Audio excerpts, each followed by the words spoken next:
Ya, baik. Hari ini kita akan belajar subtema 1, tumbuhan sahabatku ya.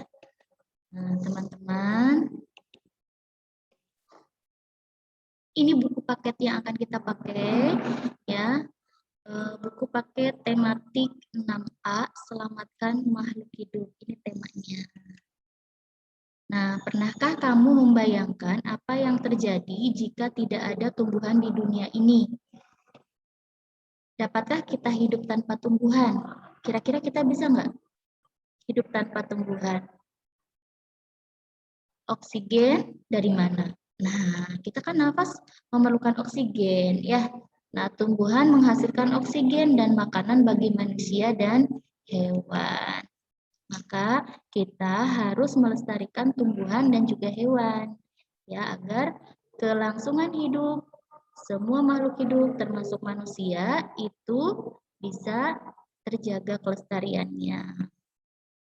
Selanjutnya, salah satu tumbuhan penting di Indonesia adalah tanaman padi ya.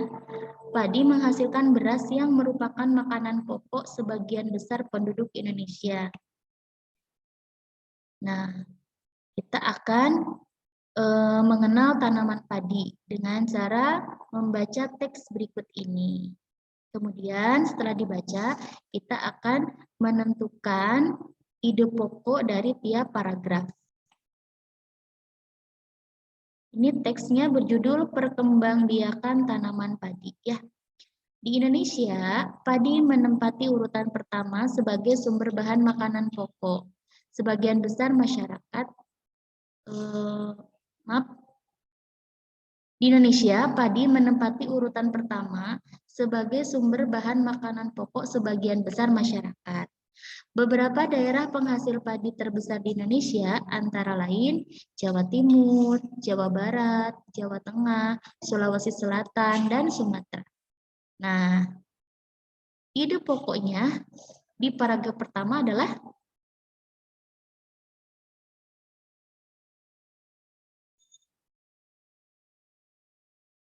ya, ada di baris terakhir ya. Beberapa daerah penghasil padi terbesar di Indonesia antara lain Jawa Timur, Jawa Barat, Jawa Tengah, Sulawesi Selatan, dan Sumatera Barat. Untuk paragraf kedua, tanaman padi merupakan tanaman semusim dan termasuk golongan rumput-rumputan. Ciri-ciri tanaman padi antara lain berakar serabut, daun berbentuk sempit memanjang atau lancet, tulang daun sejajar, batang sangat pendek dan terbentuk dari rangkaian pelepah daun. Bunga tersusun sebagai bunga majemuk dan sulit dibedakan bagian buah dan bijinya karena berbentuk bulir, hampir bulat hingga lonjong yang terbungkus dalam sekam. Nah, ide pokoknya yang mana paragraf kedua? Ya, tanaman padi merupakan tanaman semusim dan termasuk golongan rumput-rumputan. Ini ada di baris pertama ya. Kemudian baris ketiga,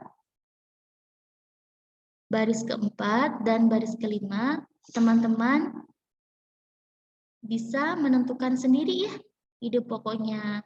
Ini ada di buku paket halaman 3 ya. Kita lanjutkan. Nah, ini. Tadi Bu Heni sudah memberikan contoh paragraf ke-1 dan paragraf kedua. Teman-teman bisa menambahkan paragraf ketiga dan paragraf ke sampai dengan paragraf kelima. Selanjutnya, pernahkah kamu melihat tanaman bunga, tanaman padi? Tanaman bunga, tanaman padi, iya bunganya. Pernah lihat kan? Nah, munculnya bunga padi merupakan awal fase generatif pada perkembangan tanaman padi. Apa itu perkembangbiakan generatif? Ya, perkembangbiakan generatif ini nih. Ini adalah daur hidup padi ya. Dimulai dari biji, kemudian bibit padi. Nah, kemudian padinya berbunga, Kemudian biji padinya sudah tua. Kalau sudah tua nanti bisa bijinya ini dibibitkan lagi ya. Iya, menjadi benih-benih padi untuk ditanam kembali. Perkembangbiakan tumbuhan secara generatif. Perkembangbiakan generatif adalah perkembangbiakan yang terjadi melalui peluburan sel kelamin jantan dan sel kelamin betina. Nah, alat perkembangbiakan tumbuhan adalah bunga. Nah, ini alat perkembangbiakannya ya. Bunga memiliki benang sari. Nah, ini benang sari. Ini benang sari. Itu merupakan alat kelamin jantan dan putik alat kelamin betina. Nah, ya. Di sini nih. Putik dan benang sari. Ini putik, ini benang sari. Selanjutnya,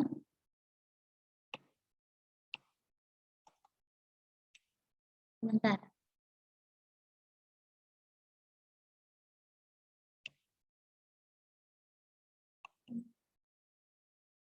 Ya, nah ini. Wah, ya. Ayo membaca. Perkembangbiakan secara generatif. Alat perkembangbiakan secara generatif pada tumbuhan adalah bunga. Bunga terdiri atas tangkai bunga, dasar bunga, kelopak bunga, mahkota bunga, benang sari, dan putik. Ya, benang sari merupakan alat kelamin jantan, sedangkan sedangkan putik merupakan alat kelamin betina. Di dalam benang sari terdapat serbuk sari. Serbuk sari merupakan sel kelamin jantan. Ya, tidak semua tumbuhan memiliki benang sari dan putik dalam satu bunga. Putik dalam satu bunga disebut bunga sempurna. Nah, kalau di dalam satu bunga itu ada benang sari dan ada putiknya, berarti bunga ini memiliki bunga yang sempurna. Nah, ayo kita berdiskusi. Nah, fungsi dari tiap-tiap bagian bunga. Nah, tahukah kalian bagaimanakah proses perkembangbiakan generatif? Apa manfaat dari perkembangbiakan generatif? Nah, perhatikan gambar bagian-bagian bunga sempurna di samping. Kumpulkan informasi dari berbagai sumber tentang fungsi dari tiap bagian bunga dan perkembangbiakan generatif tumbuhan. Ada mahkota, ada kepala putih, ada kepala sari, ya, benang sari, kemudian ada tangkai putih, ada kelopak bunga, ada bakal biji, ada dasar bunga, dan tangkai bunga. Nah, ini kumpulkan informasi dari berbagai sumber tentang fungsi dari tiap bagian bunga. Ini nih, dan perkembangbiakan generatif. Ini nih, mahkota gunanya untuk apa? Ini semua bagian-bagian ini silakan boleh mencari dari berbagai sumber. Nah, sekarang kita akan mengamati berdasarkan asal serbuk sari, penyerbukan dibedakan menjadi 4 jenis nih. Ada penyerbukan sendiri, artinya serbuk sari dan kepala putik berasal dari bunga yang sama. Nah, ini nih. Ini serbuk sarinya berasal dari ini, dari kepala putik ya. Nah, di sini. Jadi ini terjadi penyerbukan sendiri karena di dalam bunga ini ada serbuk sari, ada benang sari, dan ada kepala putih. Jadi bisa menghasilkan serbuk sari. Ya. Serbuk sari dan kepala putiknya ini kalau sudah menempel nanti bisa terjadi pembuahan ya. Kemudian ada penyerbukan silang, artinya serbuk sari berasal dari tumbuhan lain yang sejenis. Misalnya karena kena angin. Nah, kena angin terus ininya bunganya bergerak-gerak ke kiri ke kanan, tiba-tiba misalnya kepala putik ini, nah ini dengan benang sari ini bersentuhan sehingga ini terjadi pembuahan. Nah, ini namanya penyerbukan silang ya. Jadi serbuk sarinya dari pohon yang ini, menempel di pohon yang kedua. Selanjutnya adalah penyerbukan tetangga. Kalau penyerbukan tetangga, artinya serbuk sari berasal dari bunga lain tetapi masih sepohon. Ya. Kalau yang tadi ini pohonnya beda ya. Misalnya ini pot ke-1, ini pot kedua. Kalau ini masih dalam satu pot ya. Seperti tadi.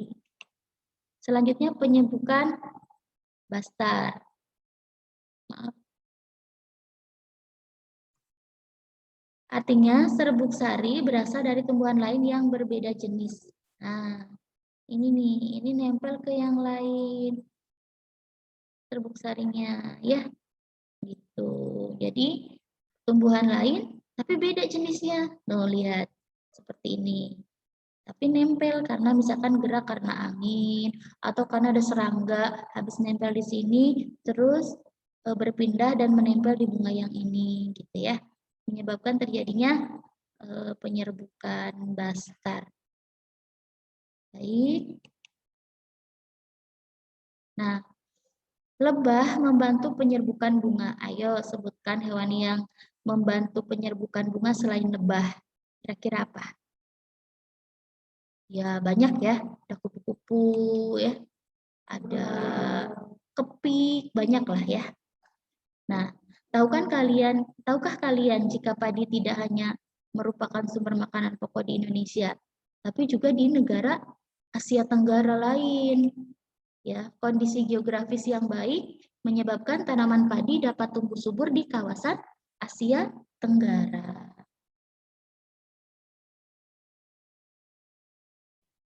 Ya, selain kesamaan kondisi geografis, negara-negara di Asia Tenggara juga memiliki kesamaan hidup sosial budayanya. Hal ini yang menjadi latar belakang berdirinya negara ASEAN.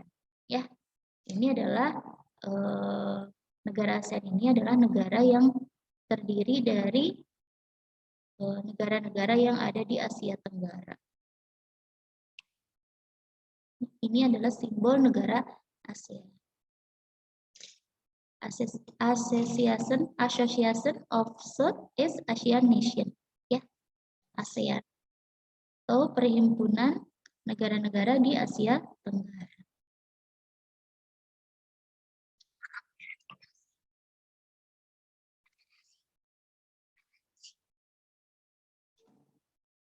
Selanjutnya kita akan membaca persamaan dan perbedaan karakteristik negara ASEAN terkait kondisi sosial budaya. 10 negara ASEAN nih, atau Persatuan Negara-Negara se-Asia Tenggara. Oh, ada negara apa saja? Ada 10 negaranya ya. Singapura, Malaysia, Kamboja, Thailand, Myanmar, Laos, Vietnam, Filipina, Brunei Darussalam, dan Indonesia. Nah, ini 10 negara anggota ASEAN ya.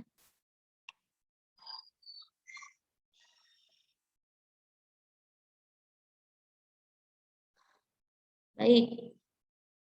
Suku bangsa di kawasan Asia Tenggara. Ya. Suku bangsa di Asia Tenggara ada 10 ya.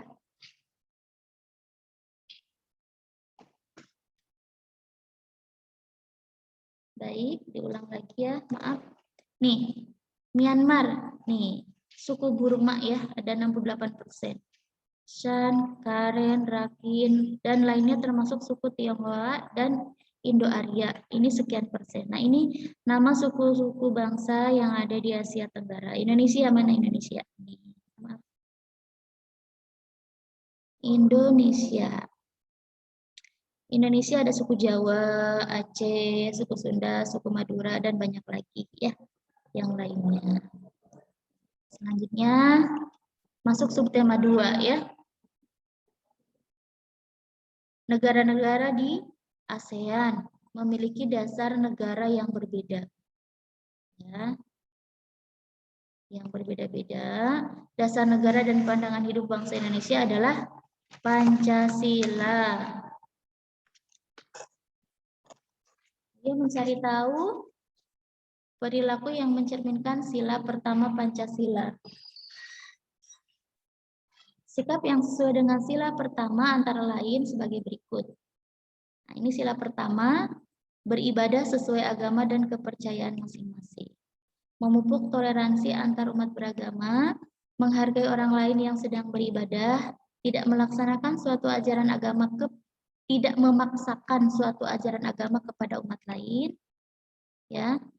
Kemudian sikap yang sesuai nilai sila kedua Pancasila antara lain sebagai berikut. Manusia diakui dan diperlakukan sesuai dengan harkat dan martabat sebagai makhluk Tuhan yang Maha Esa. Ini ya simbolnya. Kemudian tidak bersikap semena-mena terhadap orang lain, saling menghargai hak asasi orang lain. Selanjutnya, meskipun memiliki perbedaan memiliki perbedaan dasar negara, tetapi negara-negara di ASEAN juga memiliki persamaan. Salah satunya adalah sama dalam hal kebudayaan, misalnya seni pahat atau patung. Nih, mengenal karya seni patung. Patung adalah karya seni 3 dimensi yang meniru bentuk manusia, hewan, tumbuhan, ataupun benda yang dibuat menggunakan teknik tertentu. Nah, fungsi patung ya. Fungsi patung itu sebagai sarana ibadah untuk agama tertentu, kemudian mengenang jasa pahlawan atau peristiwa bersejarah suatu bangsa, pelengkap konstruksi bangunan, penghias bangunan, taman atau tempat lainnya, serta dinikmati keindahan bentuknya. Contohnya ini adalah Candi Borobudur ya. Kemudian kalau ini Monumen Nasional. Ayo. 10 patung bersejarah di Indonesia. Nih, ada Monas, ada patung Selamat Datang, ada patung Dirgantara, ada patung Jenderal Sudirman, patung Arjuna Wijaya, patung pahlawan, patung pemuda, patung pembebasan, patung pangeran, sama tugu proklamasi. Semuanya ini mengandung sejarah ya, ada sejarahnya.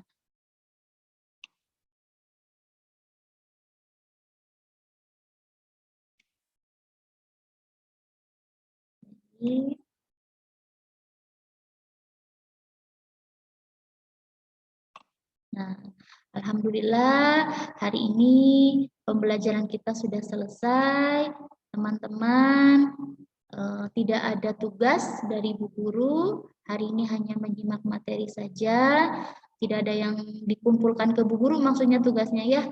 Cuman teman-teman silakan cari ide pokok paragraf 3, 4, dan 5, tulis di buku tulis ya.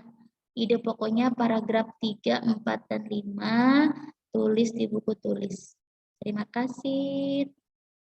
Untuk hari ini tidak dikumpulkan ya, hanya untuk latihan saja. Wassalamualaikum warahmatullahi wabarakatuh.